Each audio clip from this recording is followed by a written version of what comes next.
তো চলুন আজকে গাজর নিয়ে একটা সুন্দর রেসিপি নিয়ে আসছি। সেটা হচ্ছে গাজরের পায়েস। তার জন্য গাজরটাকে গ্রেট করে নিয়েছি আর আধা কেজি দুধটাকে ফুটিয়ে নিয়ে প্রায় আধা করে নিয়েছি। আর সোমবারে থাকছে এলাচ আর তেজপাতা। হ্যাঁ, আর আমরা সোমবারে দিব আজকে কি বলো তো, ঘি। একদম ঠিক শুনেছ, ঘিটা দিতে হবে। কারণ ঘিতে দেওয়া না দিলে পরে গাজরের যে গন্ধটা যাবে সেটা যাবে না, আর ঘি দিলে একটা সুন্দর ফ্লেভার চলে আসবে। আর তারপরে এখানে দিয়ে দিব ফোড়নটা যে রেডি করে রেখেছিলাম সেটা।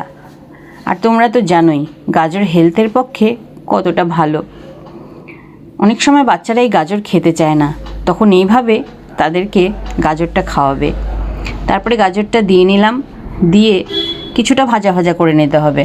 কিছুটা বলতে গাজরের একটা কাঁচা গন্ধ থাকে, যতক্ষণ না সেই কাঁচা গন্ধটা যাচ্ছে ততক্ষণ হালকা আছে জাস্ট নাড়িয়ে চাড়িয়ে নেবে, খুব বেশি আঁচ দেবে না।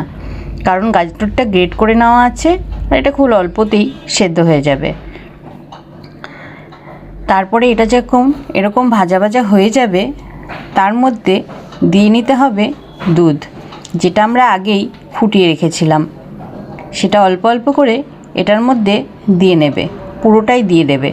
কারণ এখানে গাজরের পরিমাণটা কম থাকলেও দুধ দেওয়াতে সেটা বেশ ঝোলঝোলে হয়ে যাবে, মানে পায়েস যেরকম থাকে আর কি। আর তারপরে দিয়ে নেবো ড্রাই ফ্রুটস। আমি দিয়েছিলাম কাজু আর কিশমিশ। তোমরা যদি বাদাম দিতে চাও, কাঠবাদাম, তোমরা অবশ্যই দিতে পারবে, কোনো সমস্যা নেই। তারপর এটা দিয়ে ফুটতে দিতে হবে কিশমিশ আর কাজুটাকে নরম হওয়ার জন্য। তারপর এটার মধ্যে দিয়ে দিব মিল্ক মেড দেওয়ার পরে জিনিসটা আরও ঘন হয়ে যাবে আর এটার স্বাদ দ্বিগুণ হয়ে যাবে। তোমরা তো জানোই বাচ্চারা মিল্ক মেড কতটা ভালোবাসে বা পছন্দ করে। আমার মেয়ে তো এটা খালি খালিই খেয়ে নেয়। গাজর আমাদের দৃষ্টিশক্তি বাড়াতে, ত্বকের আর্দ্রতা ধরে রাখতে সাহায্য করে, বিশেষ করে এই ঠান্ডার মধ্যে। গাজর এখন অ্যাভেলেবেল, প্রচুর পরিমাণে পাওয়া যায় এবং খুব তাজা তাজা গাজরও পাওয়া যায় আর কি। যখন বাচ্চাদের তোমরা গাজরটা খাওয়াতে পারবে না, তখন এইভাবে গাজরের পায়েস কিংবা গাজরের হালুয়া বানিয়ে খাওয়ানোর চেষ্টা করবে। আর আমি চিনিটা দিব একদম লাস্টে, কারণ চিনি থেকে জল ছাড়বে। তো তারপরে চিনিটা দিয়ে একটু ফুটিয়ে নেব। আর চিনিটা তোমরা নিজেদের পছন্দ মতো কিংবা নিজেদের স্বাদ অনুযায়ী দেবে। আমি চিনিটা কমই দেই, কারণ আমার মেয়ে বেশি মিষ্টি খেতে ভালোবাসে না। তারপর এই যে আর কি, আমার মেয়ে রেডি খাওয়ার জন্য। কারণ সে এরকমই, যখন নতুন কিছু হতে দেখবে সে একদম রেডি থাকে ফার্স্ট টেস্ট স্টাডি করতে হবে। ফার্স্ট টেস্ট না করা পর্যন্ত তার শান্তি নেই। প্রতিদিন নতুন কিছু বানাতে বলবে, প্রতিদিন নতুন কিছু লাগবে। তারপরে সে টেস্ট করে বলবে সেটা কীরকম লাগলো।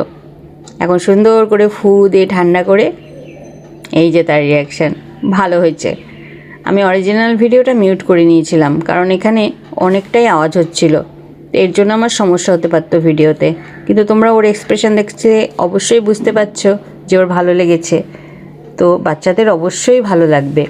গাজরে থাকা বিটা ক্যারোটিন শরীরের ভিটামিন এতে রূপান্তরিত হয়, যা চোখের রেটিনাকে সুস্থ রাখতে, কম আলোতে দেখার ক্ষমতা বাড়াতে সাহায্য করে। আর এই ছিল আমার রেসিপির ফাইনাল লুক। কেমন লাগলে অবশ্যই জানাবে।